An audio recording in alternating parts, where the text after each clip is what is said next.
kita yang tidak ikut melaksanakan ibadah haji disunahkan hari ini hari tarwiyah untuk melaksanakan puasa sunnah yang disebut namanya sunnah tarawih. Dan besok hari Arafah kembali kita dianjurkan untuk melaksanakan ibadah puasa sunnah yang disebut namanya sunnah Arafah. Dan hari ini sampai besok hari ke-9 ini adalah hari yang paling dimuliakan oleh Allah Subhanahu wa Ta'ala. Alhamdulillah kita pagi hari ini bisa melaksanakan salat fardu subuh berjamaah pada hari yang sangat mulia, pada hari yang sangat dimuliakan oleh Allah Subhanahu wa Ta'ala.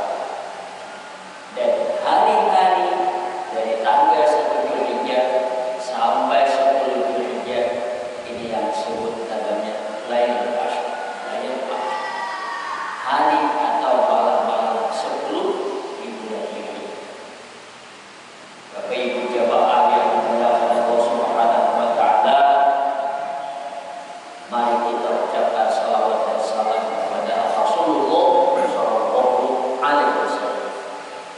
Allahumma shalli wa sallim wa barik ala sayyidina Muhammad wa ala ali sayyidina Muhammad. Bapak Ibu jamaah yang dimuliakan Allah, kita dalam ilmu kesehatan dan di dalam sunnah Allah Subhanahu wa Ta'ala disuruh untuk makan, disuruh untuk tidur, disuruh untuk tidur. Dan ini makan, minum, tidur, istirahat, menjaga kesehatan jasmani juga. Sehingga kalau kita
kalau kita harus menjaga jasmani, menjaga fisik, kita lebih utama lagi menjaga hati.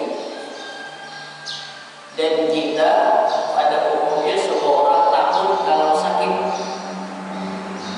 takut kalau garing.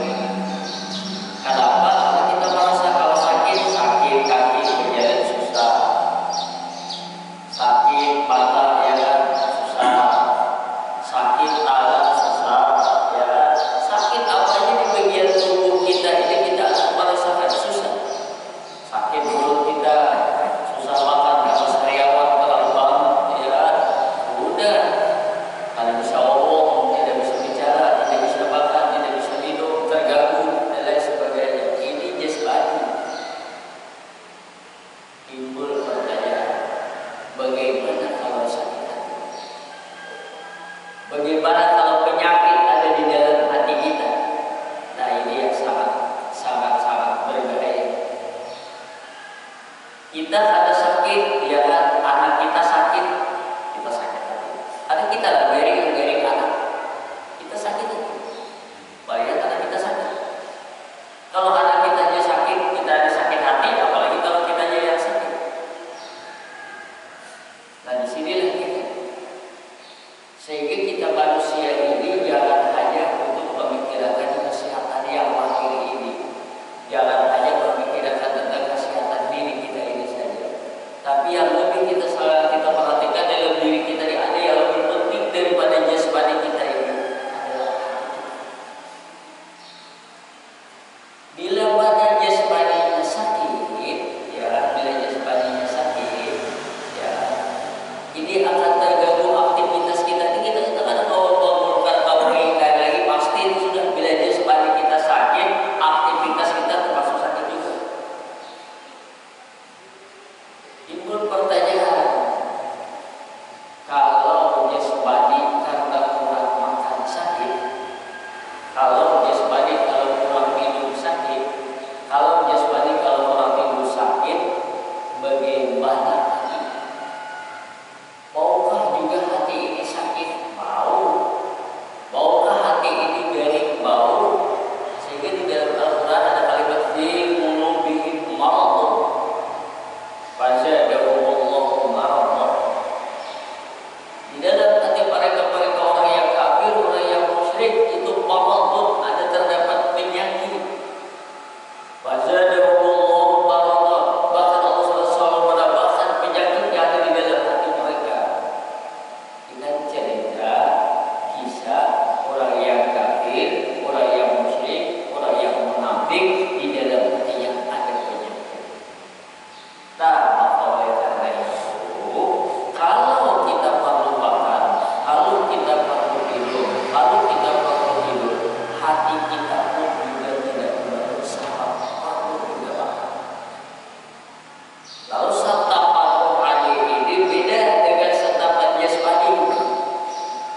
Kalau santapan jasmani, kalau kita ke warung minimal 2.000, baju secangkir, wadah seperti ini, wadah kita ini masih murah lagi, 2.000 ya, bisa makan, bisa minum murah.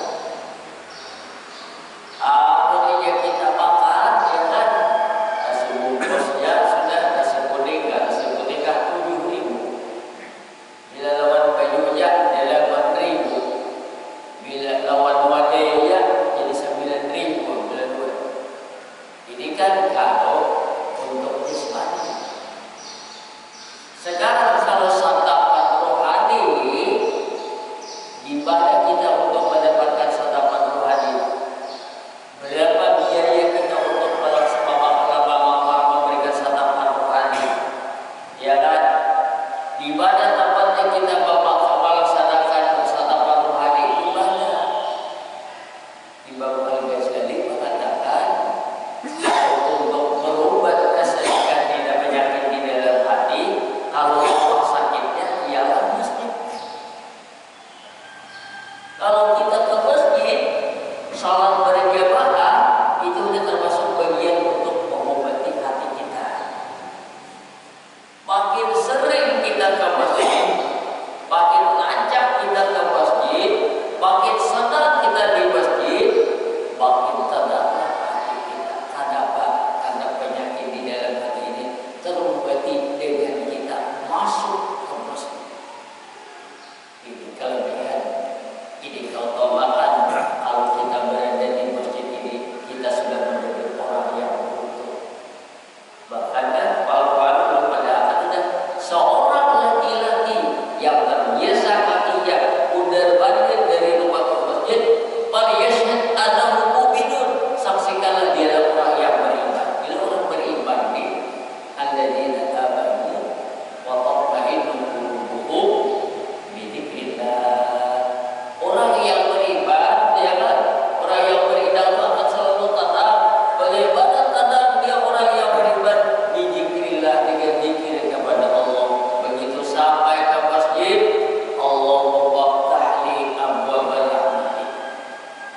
Ya Allah, bukakan sebuah pintu rahmat-Mu.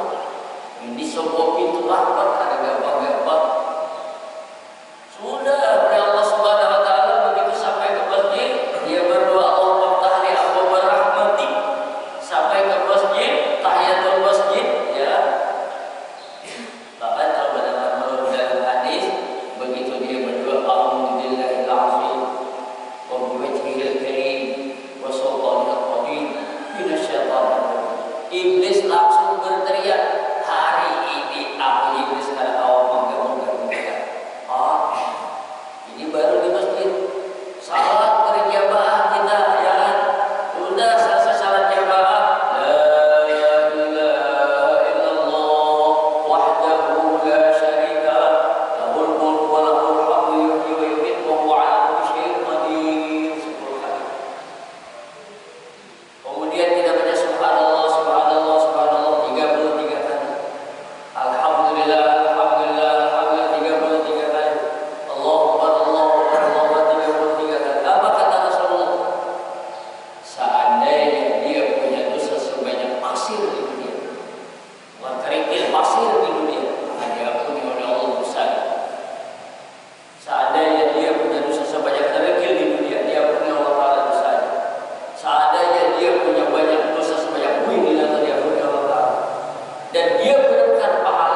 menyuruh kita beribadah kepada Allah Subhanahu wa taala. Allahu Akbar, kita sampaikan subhanallah.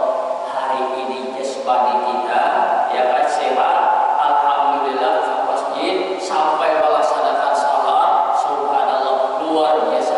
Hati kita sehat. Sudah, bila ya hatinya sehat, padahal orang bersalawat hatinya sehat, sadar bersalawatlah dia, berarti hatinya sehat.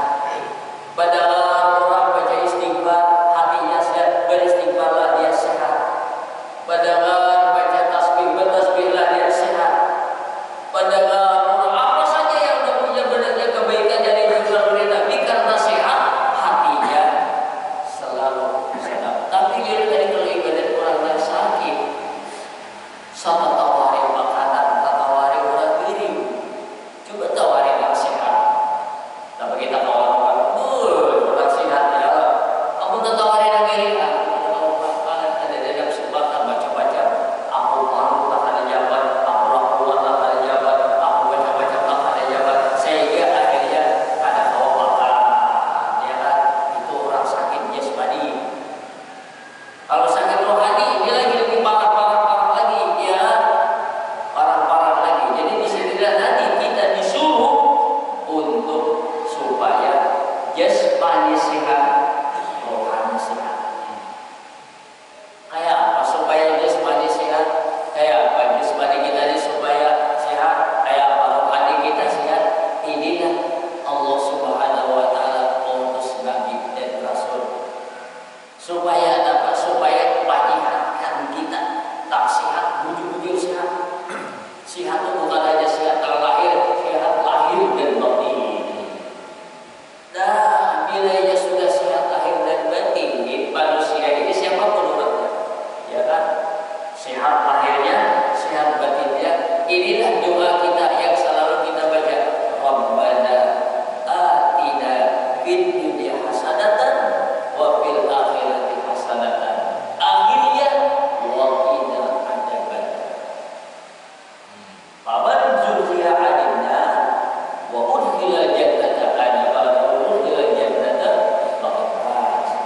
Ini kan kisahnya orang Badar dibadakan bahwa mata'ul hayatid dunya wa mata'ul hayatid dunya illa mata'ul ghurur. Ujungnya faman zuhziha 'anil nar wa udkhila jannata faqad faz. Siapa faman zuhziha 'anil nar, dijauhkan oleh Allah SWT katakan sampai masuk dalam neraka. Waudkhila jannata, dimasukkan Allah Ta'ala ke dalam surga. Faqad faz, inilah orang yang beruntung. Timbul pertanyaan, banyak orang yang dijauhkan Allah Ta'ala dari neraka, banyak orang yang masuk ke dalam surga. Ya, siapa kita tahu tamana ke neraka, tamana ke surga? Ya kan? Tidak ada tahu. Coba Nabi tadi sudah mengatakan, siapa melihat kaki seseorang terbiasa ke masjid, ya, ini dijamin ini adalah orang yang beriman. Adakah ceritanya orang yang beriman dimasukkan Allah Ta'ala ke dalam neraka?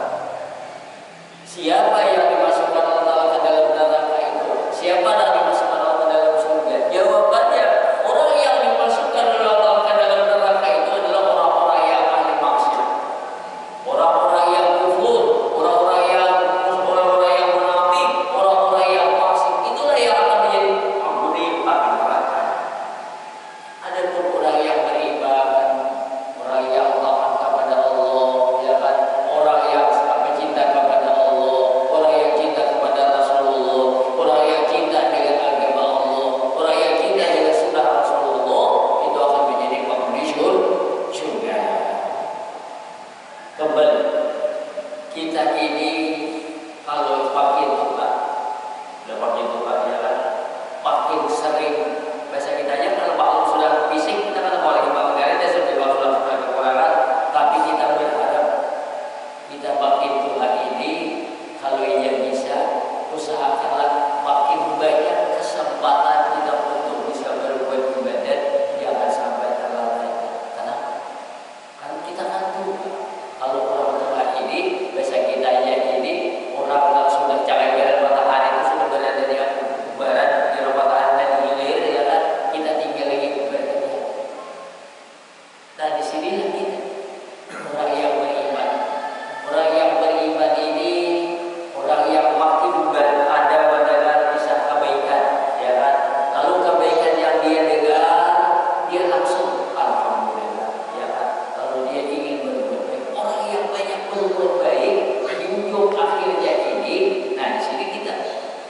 Sehingga di dalam hadis kan ada jadi kerap 7 golongan orang yang akan dapat tawaran arsy. Di antara 7 golongan orang yang dapat tawaran arsy itu ada disebut oleh Nabi. Satu di antaranya pada kalimat syabun nasya'a fi ibadatillah. Ada di antaranya rajulun qalbuhu mu'allaqun bil masjid. Dua inilah orang yang akan dapat tawaran arsy di antaranya. Pertama, syabun nasya'a fi ibadatillah. Ada orang alim, ada orang muda tapi rajin beribadah. Sehingga kalau mendengar kalimat syabun nasya'a fi ibadatillah, orang tua apa rajin beribadah kada ke surga, ya kan? Kada dapat tawaran arsy. Nah di sini dulu kalau kita kenapa orang muda, orang alim rajin beribadah dapat tawaran arsy, ada yang disebutkan orang tua. Disinilah jalur kalau kita mau membuktikan syabun anak muda dan sya'a bi ibadatillah rajin beribadah kepada Allah Ta'ala ini termasuk yang langka dilarang ini.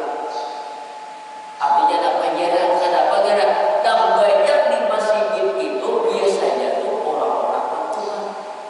Anak muda-mudanya ini biasanya dia bukan di masjid, ya kan? Tapi anak muda kalau di masjid, oleh karena itu tidak ada anak muda mau ke masjid. Ini adalah anak muda yang luar biasa.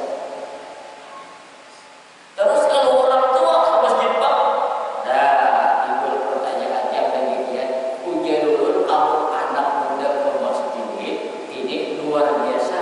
Kenapa? Karena dia bisa menahan nafsu. Semestinya dia berjalanan, semestinya dia rapi-rapi, semestinya dia sebagai orang bawa ugal-ugalan, tapi dia tidak. Malah dia ke masjid ini adalah orang yang langka, orang yang jarang dan luar biasa. Masya Allah.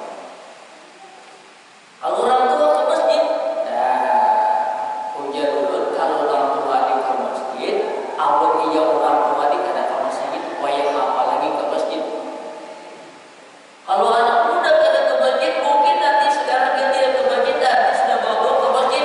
Untunglah dia. Tadinya dia pada malam ke masjid, ada kalau sama dia bawa, ada kalau banyak orang. Ini sekali itu tua dia tobat jadi orang yang baik. Husnul khatimah lah dia. Tapi kalau kita yang tua kada ke masjid, orang tua kada sembahyang, orang tua kada tahu beribadah, kapan lagi dia beribadah? Apabila lagi bayar apa lagi? Ya kan umur sudah 50 tahun, ya kan umur sudah 60 tahun, jarang beribadah, jarang mendengar baca Al-Quran. Kalau ditanya kapan lagi dia mau beribadah? Kalau anak muda sekarang ada beribadah, mungkin dia kayaknya tahun beberapa tahun kemudian dia jadi orang yang baik, orang yang taat, baiklah dia. Tapi kalau kita orang yang tua, sehingga kalau kita yang tua, orang yang sudah sangat tua ini berada di masjid, ini sudah hal yang biasa, sangat wajar. Karena kalau dia sudah tua, ada ke masjid, luar biasa. Luar biasa pulang akhirnya ya kan, kalau bahasanya bahasa kasarnya. Nah disinilah kita, kalau kita sudah tua ini, kita ini sudah banyak pemikiran lagi urusan yang setelah kita mati. Karena apa? Karena kita mau bekerja sebagai anak muda kada kawal lagi, mau usaha mencari misalnya membeban pembuka-bukaan kada kawal lagi. Sudah, karena sudah kita tua, nikmatilah nikmat yang ada, tapi ingat perbanyaklah zikir kepada Allah. Banyak-banyaklah kita berada di masjid, banyak-banyaklah kita berada di majelis zikir, banyak-banyaklah kita berada di majelis ilmu. Biar apa? Biar sehat hati kita.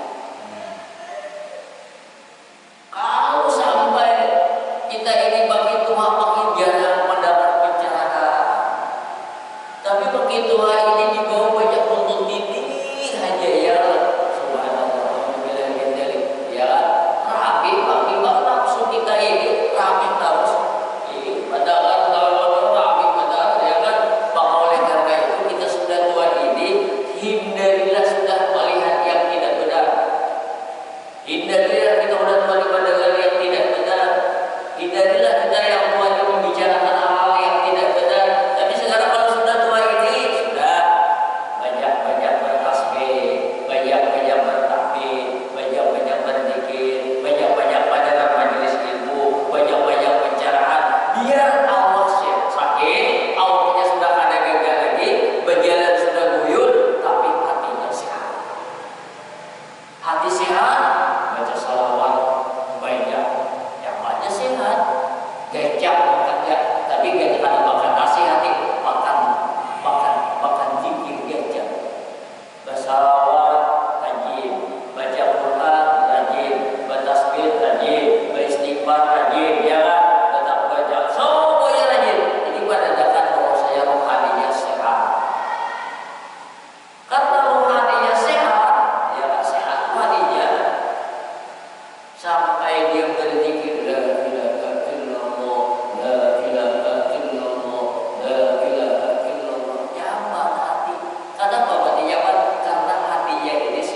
laki-laki ada obat yang dia. Padahal kalau dalam bahasa rajulun disebut laki-laki termasuk pemilihan. Karena bagaimana pemilihan bahasa yang dari laki yang dari orang ada berjalan. Rajulun mu'allaqun bil masjid, seorang laki-laki yang hatinya ada pada lupa, selalu ingat dengan masjid. Kita di itu sudah. Kita laki-laki ini dikatakan ada ciri laki-laki itu sudah harus hatinya jangan lupa dengan masjid. Artinya apa? Oh,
Jika baca-bacaan yang ke majelis taklim apa yang begawe aja kayak bila jadi apa kita kadang apa tidak bisa.